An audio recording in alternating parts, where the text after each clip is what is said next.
Well, we continue our focus on Egypt. Our next guest says the protests are the reflection of a perfect storm sweeping the region that isn't just about high food prices. Joining us now from our Washington, D.C. bureau is Jody Ranck. He is the Director of Thought Leadership and Policy for mHealth Alliance of the United Nations Foundation. Jody, great to see you. Thanks so much for joining us on this Monday.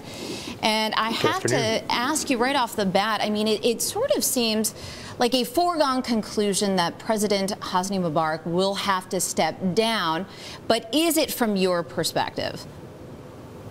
Oh, I would most definitely agree. I think, we're seeing that the end of his political legitimacy is completely eroded, and that it's just a question of when right now. So the question, I guess, now is who steps in next? Clearly, he appointed a vice president. He hasn't had one for the 30 years he's been in power. Omar Suleiman, although he seems to be respected, it doesn't seem as if any decision or any appointment by Mubarak now will be something that the Egyptian population accepts. But who do they want to take over? Well, I mean, in the latest news that I've seen, it appears as though al-Baradei and the Islamic Brotherhood have reached some sort of agreement about working on a transitional government. That may come as a surprise to many. Al-Baradei isn't viewed as having a great deal of political legitimacy internally. The Muslim Brotherhood is about 20% of the population, but I think what we're witnessing, or what this is a result of the effects of autocratic rule over the last 30 years, where it's very difficult for one group to dominate when most opposition has been effectively quelched for the last 30 years. So Egyptian political society or civil society is quite fragmented. Let me ask you, Jody, what do the Egyptians want in terms of the health of the economy? What is it they're asking for right now? They clearly don't want to have an authoritarian ruler. You know, we keep hearing that these are pro-democratic type protests, but what specifically are they asking for? And this is, like we said at the very beginning here, has been brewing, not just over the last year, but has been brewing for quite a while. I think that there are multiple things. What we see in Egypt, and earlier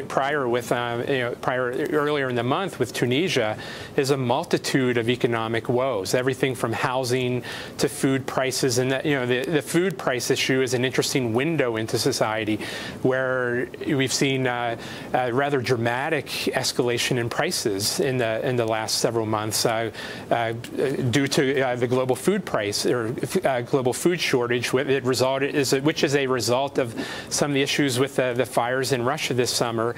But as it plays out in the particular context of Egypt, this becomes a kind of window into the dysfunction that the authoritarian rule has created over the last 30 years. And at much of Africa, there's this expression, the politics of the belly, which describes how even when you privatize and open up the economy, that only a small circle of folks around the government get access and privileges and the benefits of that economy. So you can have economic growth, but greater inequality, and that's what's happened in much of the Arab world, where right now you see, in general, about 15% unemployment compared to around 6% unemployment worldwide. There's a dramatic difference there in terms of opportunities in the future, and I think what we're seeing is people ran out of hope. The self-immolation in Tunisia was one man's last effort when he ran out of hope, when his livelihood was destroyed by police in Tunisia. All right, this is an everyday occurrence. Jody, I know one of your areas of specialty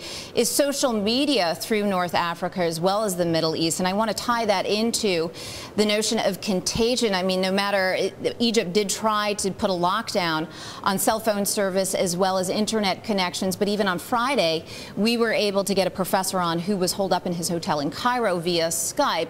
So clearly no way for a country to completely block access. But what does that mean in terms of contagion and setting off a potential series of other events in surrounding countries? Well, I think, I hesitate to buy into the notion that there's been a Twitter revolution or anything of that sort. But I don't think we should undervalue the role that these social media are playing in helping activists organize. When the Egyptian activists decided to launch the January 25th protests and created a Facebook page, they had 80,000 people sign up in a very short time. So these are tools, and they're increasing. I think even though a regime can clamp down on the internet, this combination of new social media tools with traditional media such as TV, and if you look at the role Al Jazeera has been playing in Egypt and Tunisia, these work together in a way that information will continue to flow. These regimes can no longer just have complete clampdowns on the flow of information about what's going on. So I think, working just not to make a big thing out of one single tool is important, but not to over inflate the role that these tools are playing in the activism is an important way to think about it. Let me ask you what countries you think are most at risk now that Egypt, we've seen this very surprising sort of revolt by the people there in Egypt. What about, I know Yemen is #1 on your list, Morocco, also another country you think is susceptible, but what about Jordan, and what does it all mean for Israel?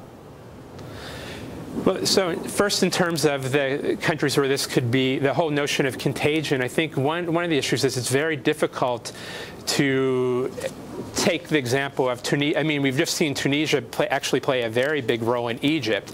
And Egypt is one of the sort of the cornerstones of the Middle East and has a tremendous amount of influence throughout the Middle East. But I have to hesitate somewhat in sort of predicting which one will be next, because at the same time, each of these countries is very, very different. We often think of the Arab world in monolithic or homogeneous terms. But I do think, there's something going on in Yemen. I think there the social media role is considerably less, more so in Morocco and Jordan. But I actually heard some interesting discussion today about Syria, in which don't mean I think there's going to be a revolt there or something just like an overthrow of Assad.